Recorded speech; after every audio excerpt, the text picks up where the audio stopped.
Hi, everybody. Welcome back to the new normal. We are back. We're live. Satoshi Sean's going to be joining us here in just a little bit. So I wanted to jump in and say hi. Thank you guys for hanging in there with me while I was in timeout for being a bad girl. We're glad to be back here live on YouTube, and looks like Rumble's now having a problem. So we'll get that figured out. We're live on Facebook and on Twitter, on Twitch, on Odyssey, and I think that's about it. We'll figure out the Rumble thing. I'm still learning that one. So you guys give us a like and share this video. Be right back after this, and hopefully Sean can jump in and join us. I want to talk to you guys about what's going on, what we saw with the whole Luna debacle, and are they going after Tether next? I don't know.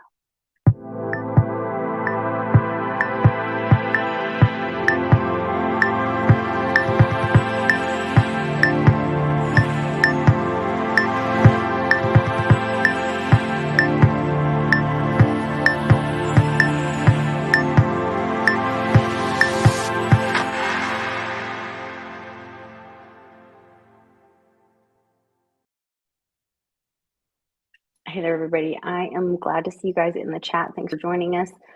Today is May 17th. So we're right here in the beginning of summer, end of spring. We're seeing all kinds of crazy stuff happening. Our family got all new voting cards. So if you guys got new voting cards in your area, please let us know in the comments if you're watching this. Curious to see who else got new voting cards in their area. We live in Oklahoma and had new voting cards sent to us unsolicited from us. So not sure what's going on with all of that. If you guys are watching what's going on in cryptos, let me see if I can pull this up.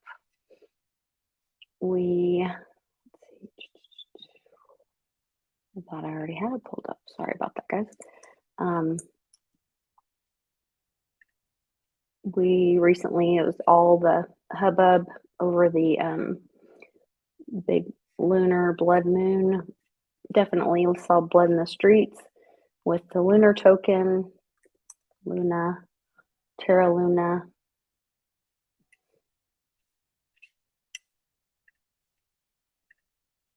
And the reason that I'm bringing this up, because I want you guys to see some things. This is supposed to be a stable coin, which means it's a token or pegged to. No, I'm sorry. This is not pegged to the dollar. This is a token. This is separate from a stable coin, but this is used in the ecosystem of another stable coin. And they even tried to save it by buying a bunch of Bitcoin. It was a whole like nightmare thing. There are some people that believe it's still like a lottery kind of chance thing that you can buy this and it's going to go back up to this $80 mark. I would not recommend that, but none of this is financial advice. So you guys all do what you think is best. Tom says, I like silver. I like things that you have control of in your own possession. So I have to agree with you there, Tom. Hold on one sec. Sean's sending me a message.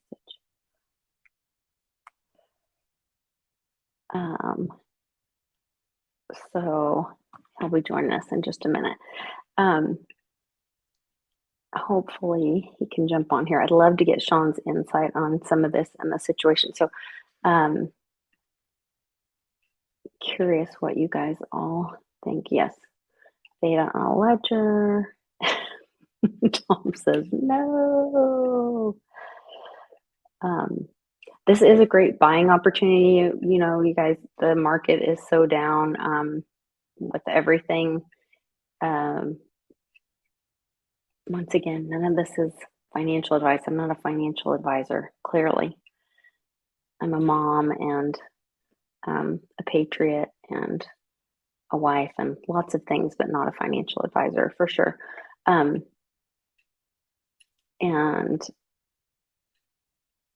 I was just kind of watching and getting lots of information on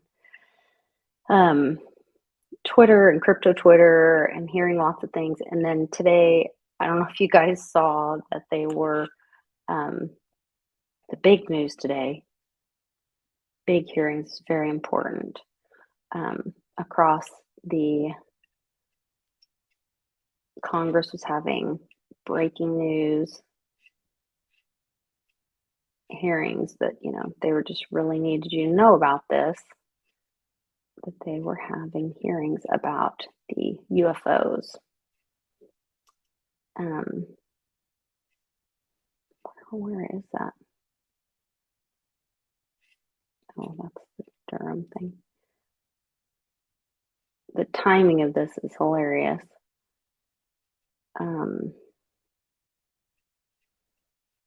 Now it's not even showing up.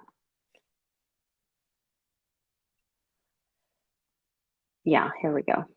Congress holds live hearings on UFOs. So they're having live hearings in Congress about the UFOs today. Meanwhile, real stuff's going on. So just kind of like distractions all over. I think we know what's really going on.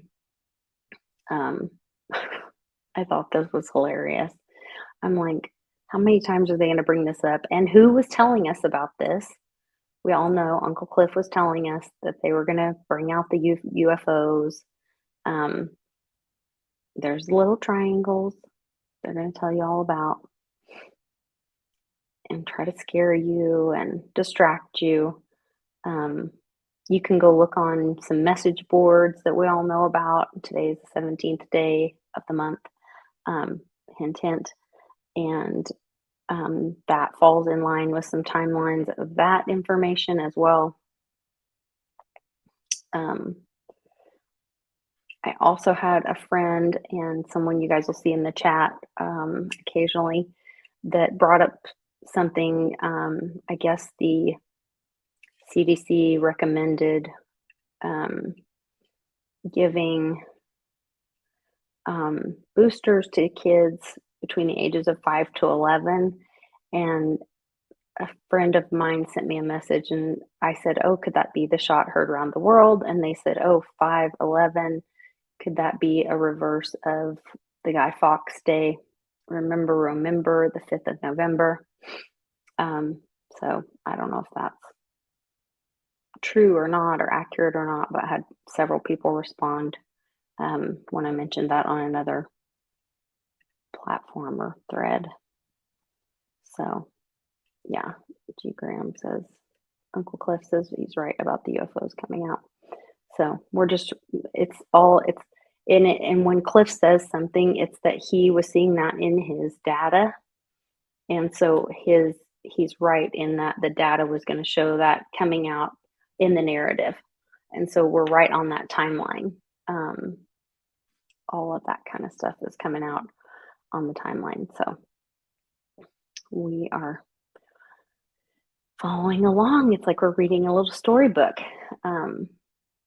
Yeah, he's coming. I'm sorry. He had a friend stop by. Satoshi Sean's on his way. He had a friend stop by. And I told him, I said, well, bring your friend on. But he's visiting with him or saying goodbye to him really quick. So he was going to jump on here, but he will be on here in a minute. But I didn't want to be any later than we already were. So I jumped on all by myself to visit with you guys. So I guess you could ask me questions in the chat. I'm just kind of picking up on news. This was another, I need to just have Reggie come on my channel. We are going to be doing a really interesting, hard-hitting interview this week on the Veritas channel that will be released over the next week. And this is a separate issue, but Reggie says it's a new face of modern warfare, macro style, global fintech, cybersecurity, blockchain companies queue up. You're on tap. So he says that, can you guys see this? Yes. The administration is poised to fully block Russia's ability to pay U.S. bondholders after deadline expires next week. So remember, originally it was set for like May 7th. And then now they have, they keep pushing that deadline back, and with a move that could bring Moscow closer to the brink of default. So the Treasury Department Office of Foreign Assets Control is expected to allow a general license that expires now May 25th to lapse, according to people that are familiar with the matter. The waiver, which is issued shortly after the U.S. levy sanctioned on Russia over its invasion of Ukraine in February, has given Moscow room to keep paying investors to help avert default on its government debt, which I think is interesting. So I think this will be very interesting to see what happens. Like, are they going to continue to allow them to pay, or are they going to really put those sanctions in place and say, no, we don't accept your money, or you can't buy our USD anymore, is actually what's happening, or what they're told. Technically, they're not supposed to be able to buy the US dollars to be able to pay it back. And the contract is written that they have to pay in USD. And so, but because of the sanctions, they're not supposed to be allowed to buy those. So, but they're trying to say, okay, no, we're going to let you buy it through May 25th. So I think this will be really interesting. Fortifying the yuan, so the electronic yuan is what Reggie's saying, is that puts them stronger and stronger, because really this just weakens the dollar. Like, our sanctions actually kind of bit us, because we just told them, like, we just made the US dollar weaker by saying, putting us in a position where somebody who owes us money can't pay us back, and really just puts us in a dangerous position. So that was that information.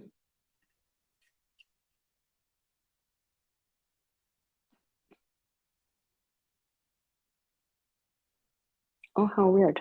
It didn't start in one browser, but it's working in another. Sorry, Magic. Yes, Daniel, I believe so too. Controlled collapse. That's where it does feel like they're just dragging it out, and it's very controlled. Let's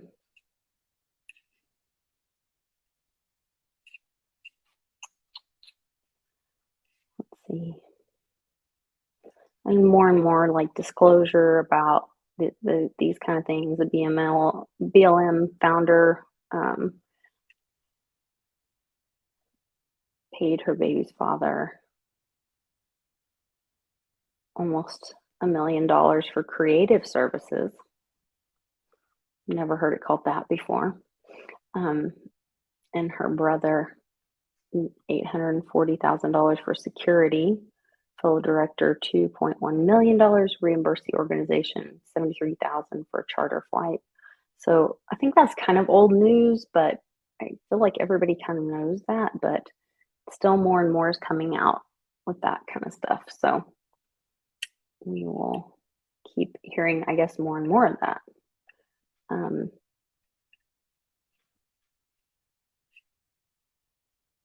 then I think that most of the other stuff is like a lot of court cases happening and coming out that you guys have been seeing.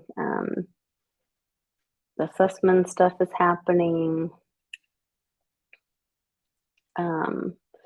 If you guys haven't seen this, you guys know Project Veritas.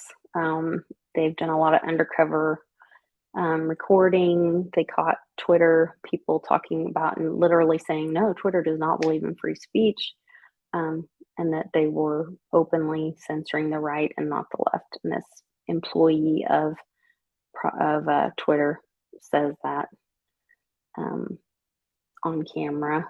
So let me see if I can get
Oh no, no sound. I'm so sorry, you guys.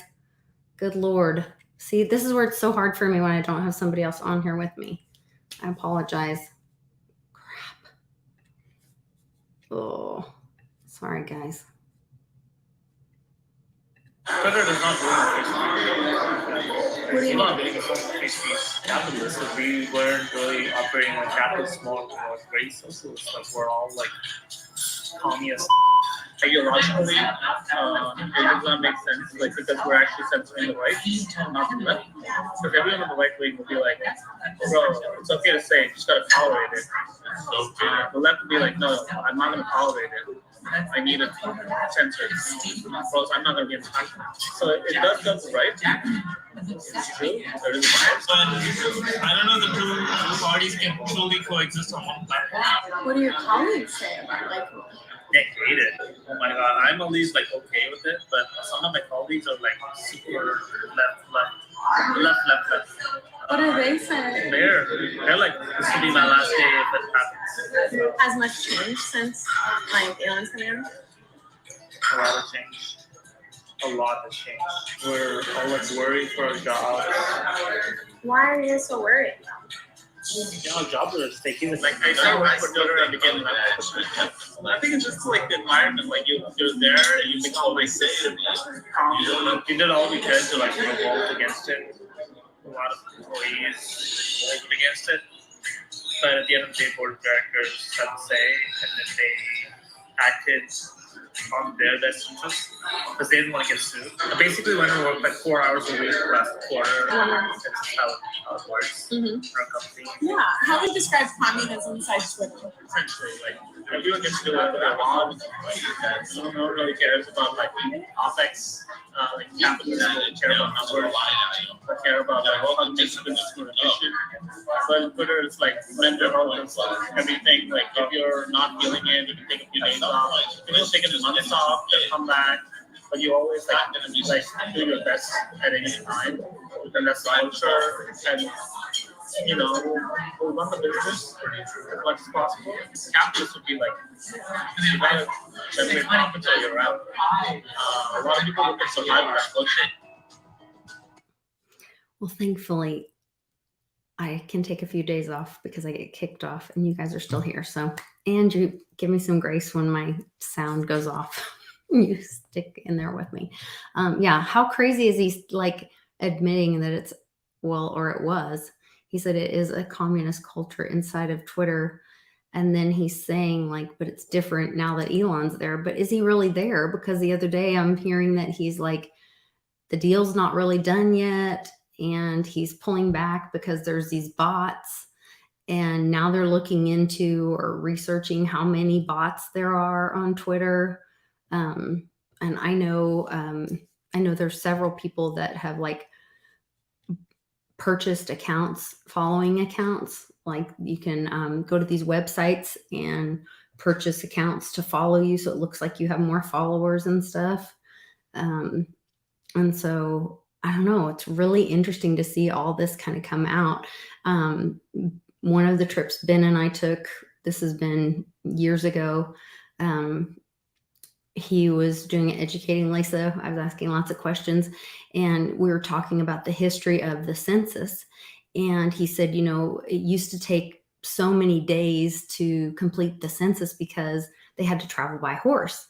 So people would, complete the census in their town or whatever, or I don't know if they went to their house and did it. I don't know how exactly. I don't remember the details of that part of it. But then it would be carried by horseback to, I don't know if it was DC or whatever, but it was done through the Postal Service, Pony Express, and carried by horse. And then it would be stored. So there used to be banks, and in some postal places, there's still, in fact, in the one that Ben, I don't know if he still offices at that post office in St. Louis, but he had an office space in St. Louis that it was an old post office and it has a bank vault. And so at a lot of these old post offices all over the US, especially on the East Coast, I guess, there were these bank vaults. And our government or our that's part of our U.S. history, is that that's how that was taken care of. And the census would be kept inside the bank vault. Well, somewhere around the turn of the century, there was a fire where the census was kept. And somehow, when the fire happened, the census was outside the bank vault where it should have been kept inside, and so of course the census was destroyed. Well, what do we use the census for? Well, we use it for lots of things. We also use it for deciding how many representatives we have for us in DC. And so that's where this imbalance of power can come if our census is off. And so our postal service is going to be, I think, in the future, revamped. If you remember when DJT was here, there was some right before, I don't know if it was right before he was elected or right as he was elected, there was a ton of new patents that were awarded to the postal service or to the post office. And there was a lot of that stuff going on all around the postal service or the post office. And then we're also seeing, back to the census, the numbers. And so I think this Twitter thing and the bots being identified as, wait, these bots are fake accounts. Well, what does that tie to? Well, how many people are following? They were saying that Joe Biden had like almost half of his followers were fake accounts. Well, what else could be equated to that? And so I don't know. I think that was really interesting. How did they make those vaults back in that time? I do not know, Tom. I think we had some great craftsmen back in that time. I think that's another thing we've gotten away from in this country is people don't know how to do things or fix things nowadays. And that's where I think there'll be a revival in that as well. I think that's one of the things I've really pushed my kids to, is to like learn how to, I'd love to see more kids go to trade schools. One of the things my husband and I have talked about, one of our, wind moon things, is that we love cars. We love old cars. We love new cars. We love fast cars. We love loud cars. We love trucks. One of my dream cars is to have a 1942 Dodge Power Wagon. So I would love to have, or be able to have like a garage somewhere, or maybe multiple garages. I don't know. Depends on how much the Bitcoin number goes up or the crypto number goes up. But to where kids or youth that want to learn how to work on cars could work on cars, and I just get to help pick color schemes and which car we're going to work on and whatever. But they could learn a trade, and then maybe we help, we buy all the stuff. They learn how to fix cars, and then we auction the car off, and maybe it goes to a charity or something. I don't know. And that way I can get all that carness out of my soul, but it can do some good, both helping teach somebody something, a trade, and, something that they can then have that skill, and then also do some good, in selling it. Cause you don't want to just have like a garage full of stuff that you have to take care of and then it owns you, but, so that's one of my crypto dreams or goals. And, so I don't know, those are some of the things that I get excited about, but I think that we're going to have that in the future where we've got to learn how to fix and do things again here. And whether that's, building vaults, like Tom said, or, fixing things around here. My son was at home. I was at a homeschool thing, a practicum, where they teach the homeschool moms like some skills on how to homeschool, because I've never done this before. Well, now I have a full year under my belt, so I guess I can't say that anymore, but I'm still learning. And so I went to this training all day yesterday. And So Charlie, my husband, was here with Cannon all day, and they sent me videos, and they took Cannon's bike apart and redid the chain and redid his brakes and redid, I can't remember what else, seat and handlebars, and I forgot what else. Something about the brakes and the chain and the tube, and put a new valve stem on the tube and the tire and the whatever, like things. There's no way I would not have known how to do that. But my husband grew up like, if something was broke, you fixed it. You didn't just throw it out. And I think nowadays people don't, and myself included, I'm guilty of, if it's broken, I throw it out and think you should get another one. And, I've seen a couple tweets lately, and maybe you guys have seen it too, where people say, we're going to find out here pretty quick why grandma, kept her or reused her tea bags, or kept her, coffee grinds for her flower bed, or kept her bacon grease, or reused her aluminum foil, or whatever. And I think we're going to see those kind of things. And we're also going to see people that have skills to fix things really be in a position of bartering, trading, and or be in a position to help others fix those things. So I think it's going to be pretty awesome. I also want to give you guys a quick update. I went ahead and jumped on my events page and did a little bit of an update for our website for Litecoin Lisa and the Happy Hour Roadshow. And we're not going to be able to do Jersey, of course, but our next meetup is going to be Westwoods.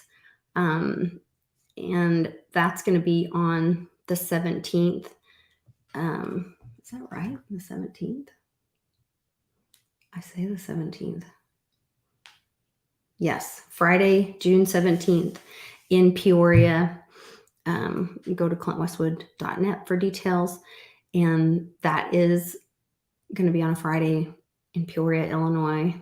I'm super excited about it. I've got an Airbnb booked. We're going to be there for the whole weekend. So kind of plan on staying Friday and Saturday too, because I think we're going to do stuff both days.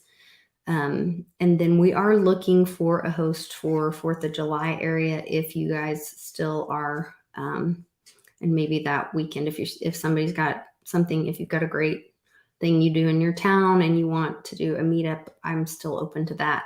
You can click that link and send me a message here. My daughter's getting married at the end of the month, but they're mostly eloping, but we're still going to have a party because we're excited. And then August 6th, we are, everybody's coming to, we've had a change of plans with some of the things happening in my family. So Bix Weir, once again, is coming to support the family, and we're going to do a celebration here in Oklahoma City. So I think I'm going to get a boathouse here in Oklahoma City down by the river, and it's down on our downtown area. So there's a lot to do. There's a brick town. We've got a river walk, lots of restaurants and tons of stuff to do.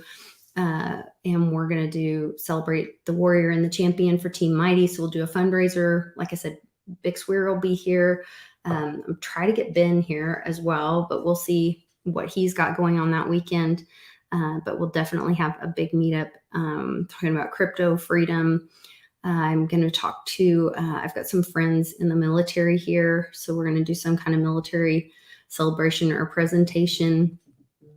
And my friend Felisa from Patriot Party Rocks has agreed to help and be here. She's going to talk about her experience with hearing Papa's story and him getting to be part of Light the Lantern. And we're going to play the Ted Nugent video that he wanted to use the Light the Lantern video for his trucker convoy. And so he's got his song where he used the Light the Lantern video. So Papa and I and Charlie and Becky and Got Robbed and Nana are all in that video in Ted Nugent's video. So who would have thought? That's kind of cool. Maybe we'll get Ted Nugent here. I don't know. We'll ask. But we'll check that out. So that'll be a great time in Oklahoma City on 8/6. And then we have another meetup in August that we are working on in Georgia. That's to be announced soon. So that's coming as well. Then we get into October and we'll go from there. So you guys can check that out. So, and then there's more stuff on the website from there. You guys can check out kind of if you guys want to have me come speak at an event. You can check out in-person events. Whoops, that's the wrong link. Where is it? Contact. You can request to have me at a speaking event if you have something to do with foster care, adoption, a Patriot event, anything like that. You can request. Open-minded says, are you going to be near Colorado anytime soon? Actually, Bix is going to get on the road again. Other than coming to Oklahoma City, he's not going anywhere until after, like, I think he said September or something. And I believe we might have one in New Mexico-ish area that we're going to all go to, but I can't remember. So I'll check with him, open-minded, and see. So that's kind of what's going on with all of that. I talked with Kanaloa, and they have agreed to have a developer on to help me do a special live Zoom call that's interactive for my Patreon group this week. They're in Switzerland, so trying to get the time zone right is kind of difficult. So it'll be a morning during the week, probably. Actually, maybe Saturday would be better I want to do what's best for my Patreon group. So I'll check on it. I might do a poll on my Patreon and see if everybody can do a weekday, but I might do it on Saturday morning. But it'll be a morning time for sure. So we'll see how many people can do during the week, but if not, then we'll do Saturday morning or Sunday morning to create your own coin. And we're going to have the developer on so that they can make sure if anybody has a glitch, they're like right there and you can share screen with them and they can walk us through it. But it'll just be that private group to be able to create your own coin, because I was able to do that after we did that little live video where he was creating his own coin on the token creator. Then once we got off there, I was able to do it no problem. I just needed to expand my screen. It was something really simple. And so now there's 10 Lisa coins out there on the Binance Smart Chain. So that was kind of cool. And Sean said he's on his way. He just sent me a message. So hopefully he's on here quick. Classifix. Oh, bless your heart. Okay, I won't read that out loud. Down by the river. Yes, we'll be down by the river, but it's really nice down by the river. There are these beautiful boathouses, and they also have White River rafting, but it's like a simulated thing, so you're not actually White River rafting. And they have all these different, activity things. It's pretty cool. But yes, we'll have a freedom rally of our own there in Oklahoma City. And they've got what's his name? Toby Keith's Bar and Grill down there, and I don't know, some other stuff. So it's pretty cool. Pretty cool area.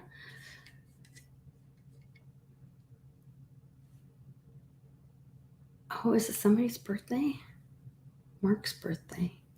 Happy birthday, Mark.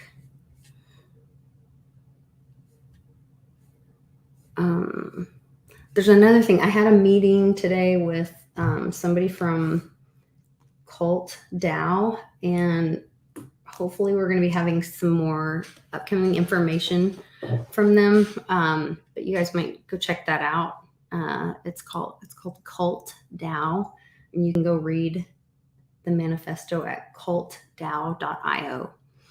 I would recommend you do that. You're welcome, Mark. Yeah.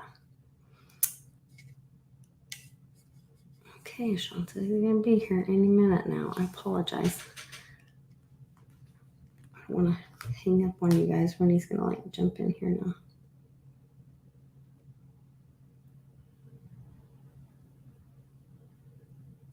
He's like, oh, I turned my.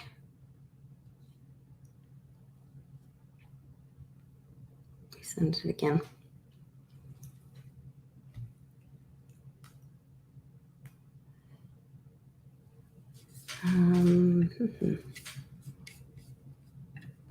Make sure if there's any other news I need to update you guys on. I think that's everything. I think we're all caught up. Oh, I shouldn't have turned my phone back on. Now it's going to buzz and ding. And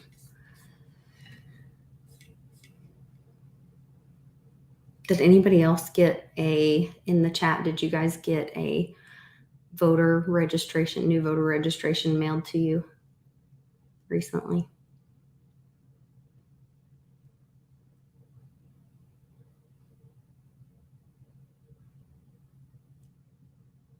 Anybody?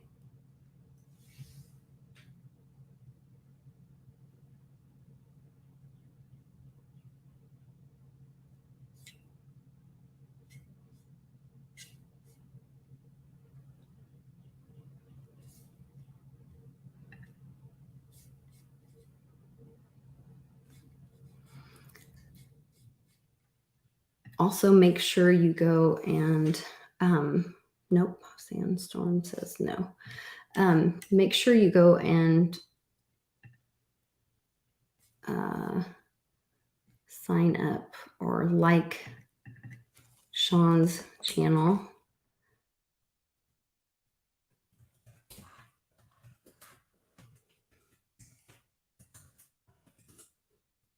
Let me see.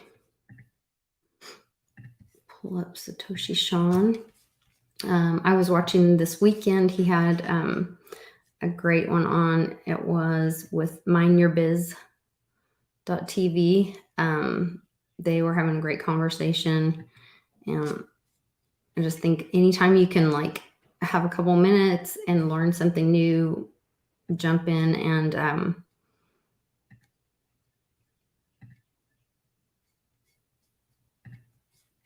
kind of get somebody else's perspective on what's going on, not just in the market, but like on projects. There's just so much happening in this space that it's really, really helpful.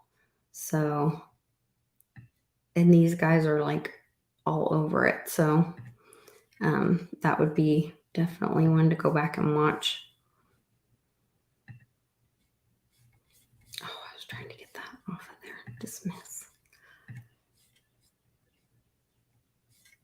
Yeah, they were like, what is up with the market and mining? And they did have good information about mining too.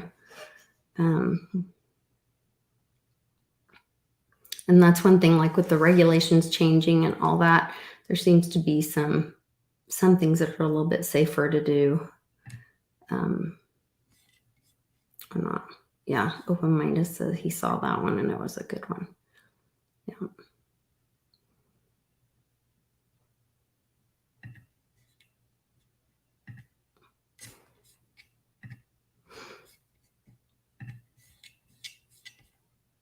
Let's see. I don't know how that fully looks on exchange, but people are claiming that BlackRock or some kind of a subsidiary or some actor on behalf of BlackRock, that they took about $1 billion of UST and then about $1 billion of Bitcoin, and then they applied that in a coordinated attack to bring down the price. But in doing that they also earned themselves about $800 million of profit, which is like, no, That sounds like business as usual for a corporation that size. BlackRock is freaking huge. And for disambiguation, man, just for a little bit to illustrate the difference here, I made the mistake on a different show of casually saying BlackRock and Blackstone in the same sentence. It's a different behemoth, right? Blackstone is a different one, and they operate very differently. They're not at the same scale either.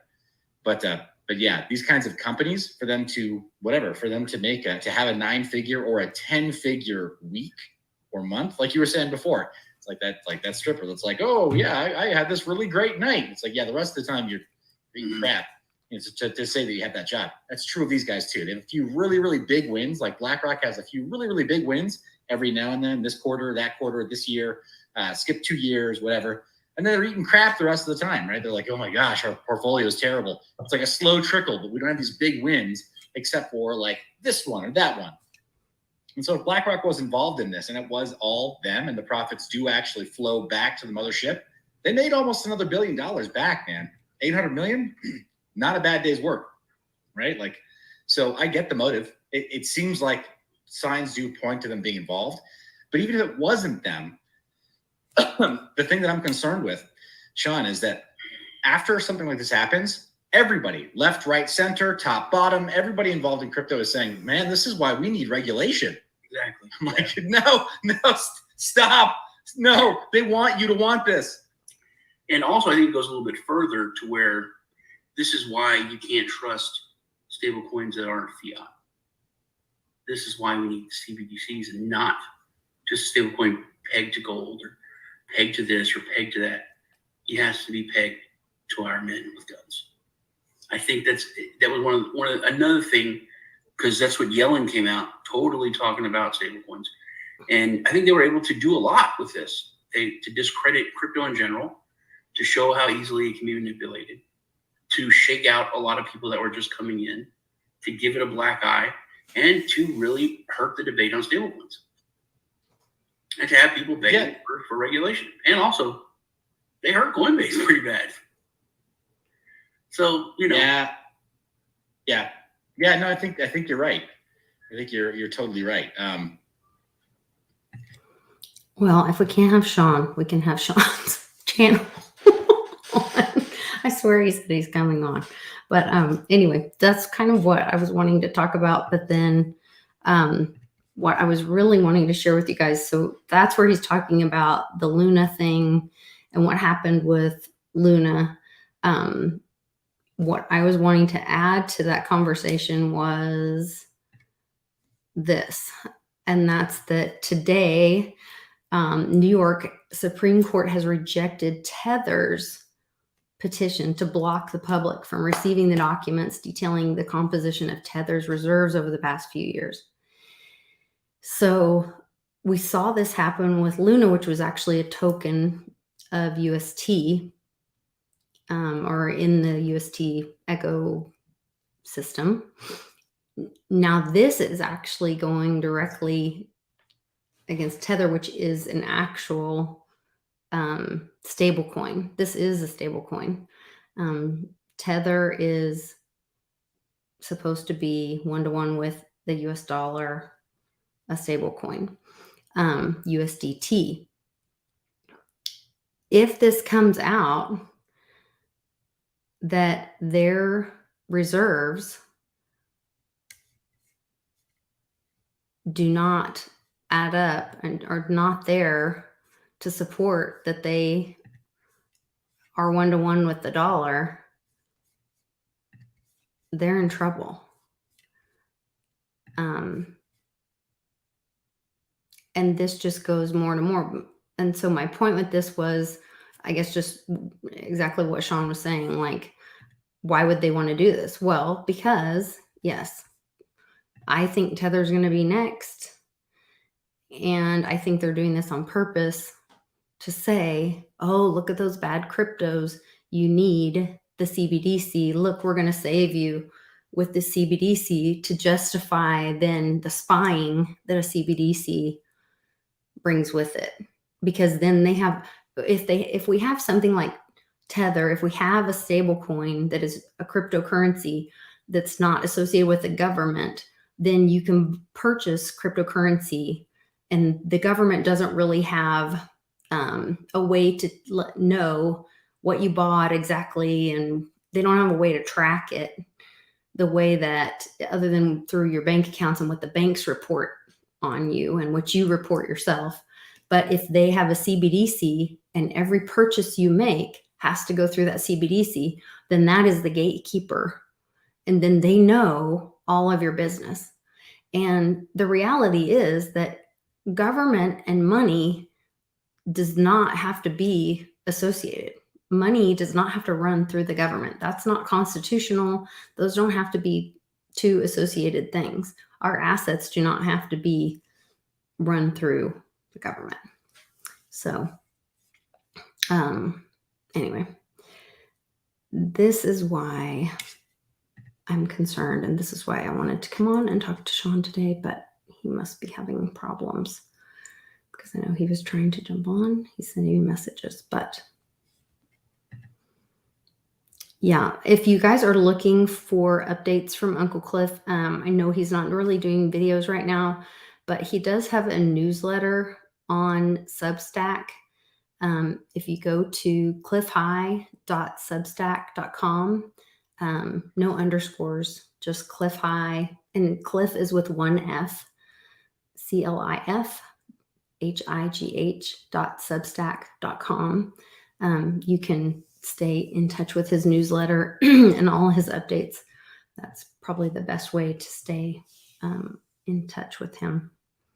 Or you can go to on Telegram, Sci-Fi. I think it's Sci-Fi World. Those are he posts there, and you can make a comment. So yeah, if Tether unwinds, well, will you? I don't know, Filcy, because there's some people doing that with Terra Luna, and they're like, oh, it's going to be, wonderful and all this. But if you're not able to, if it unwinds, but if it never winds back up, if you're not allowed to use it, it's really risky. So Mark says Uncle Cliff sent out a great email today. So that must be through his Substack. We'll have to check that out. I don't know if I can switch over to this or if it'll kick me out. No. Yeah, if I do this, I may leave. No, cancel. Let me see if I can go over. I'll go on another browser.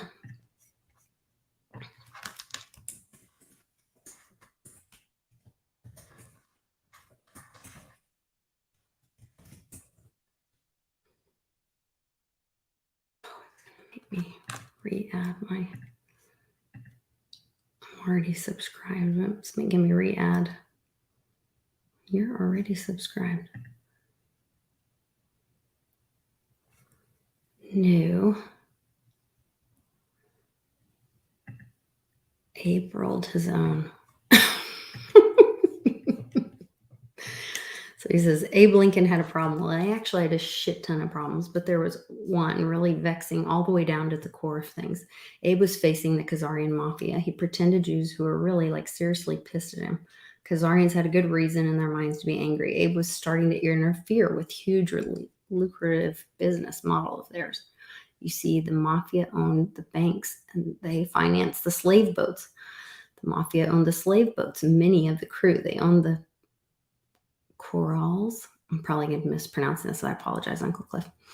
Embarkation points, aka slave pens in Africa. They also frequently all the towns surrounding. Did he mean? Oh, and also frequently all the towns surrounding Corral. They also owned the slave quarters and slave pens here in the Americas, both North and South. They owned most of the politicians that supported the slave trade, again, North and the South.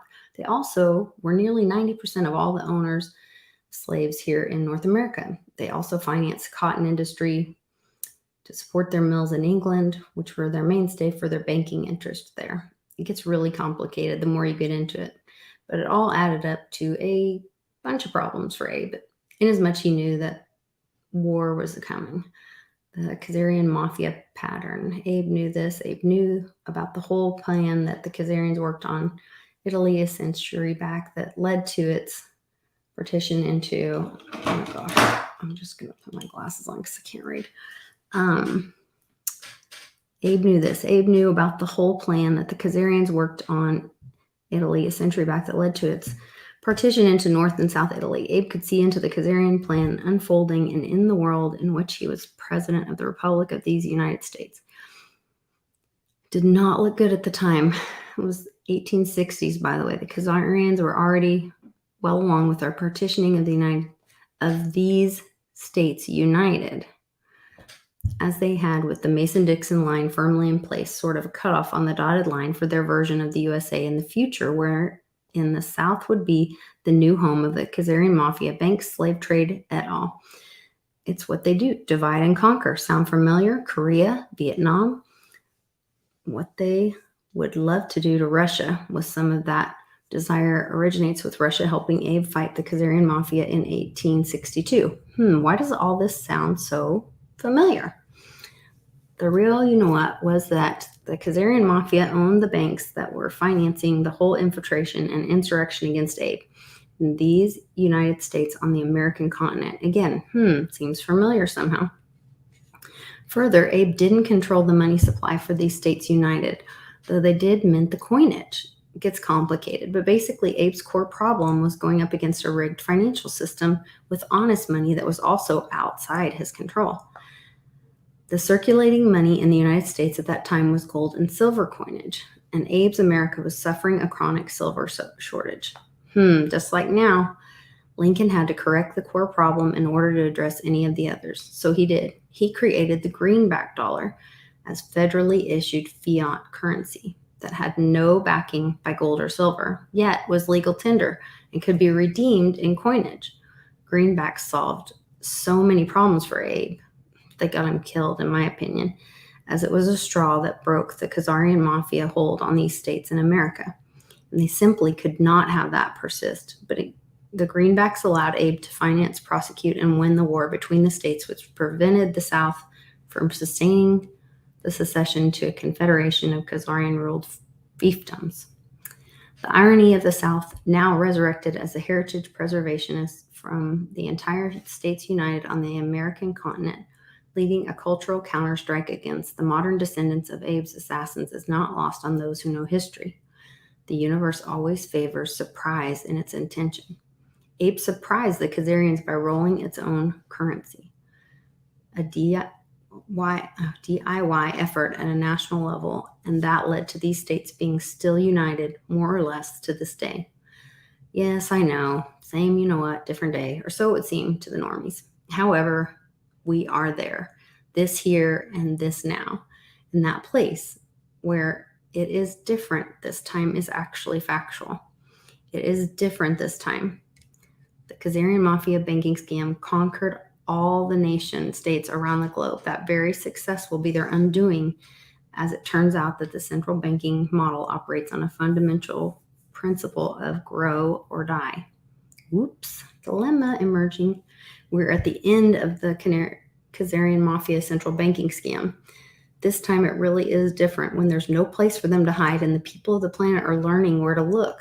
There's another oops happening. Our solution is, guys, here now in this you-know-what of you-know-who's federal USA does exist. In fact, it's Abe's solution.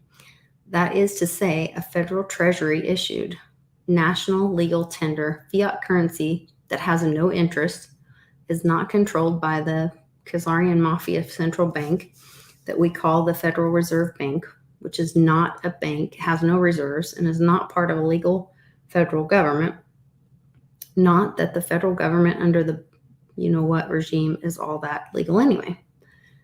We won't be able to roll our own under the you-know-what.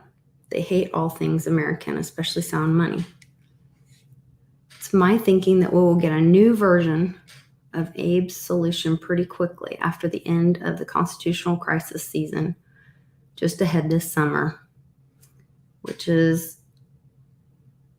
the absolute core of the limp, you-know-what power that is the you-know-what tries, fails to stop the secrets revealed. The you-know-what will pull out their ultimate distraction with UFOs, we saw today, and space alien stuff, but it won't avail them at all. I think today that was a huge nothing burger. We, the people, will, like Abe Lincoln, roll our own currency, and then we will all say A, B, C, D, E, F, U, and the banks, and it will work. And we probably won't call them greenbacks, as that green label now has the stench of socialism all over it. Maybe they'll call them redbacks. Who can say? I like that. Maybe so. Maybe call them woobacks. I'm already subscribed. Well, I believe what Uncle Cliff has to say. So A, B, C, D, woo you. Yeah, thanks, Mark. That was a good one. Thanks to everybody hanging in there with me, and we'll see what happens. I just think we're really close, and I think everybody needs to be really careful and get your coins off the exchanges. I would not be in stable coins right now. Do the extra work. If that means if you're, looking to make a trade, be smart and take the extra time, put your stuff in coins where you have custody, and just take the extra steps, take the extra time. When it's time to make your trade, then move your stuff in and out. Like, just not worth sitting on an exchange and risking it right now. So, oh, goodness. So much going on. What will tomorrow's drama bring? Who knows? We'll be back tomorrow with Public Awakening. Maybe Sean will be able to join us then. You guys take care, and I appreciate you all. I hope to see you guys in Peoria on June 17th, and we'll look forward to seeing you guys then. Take care.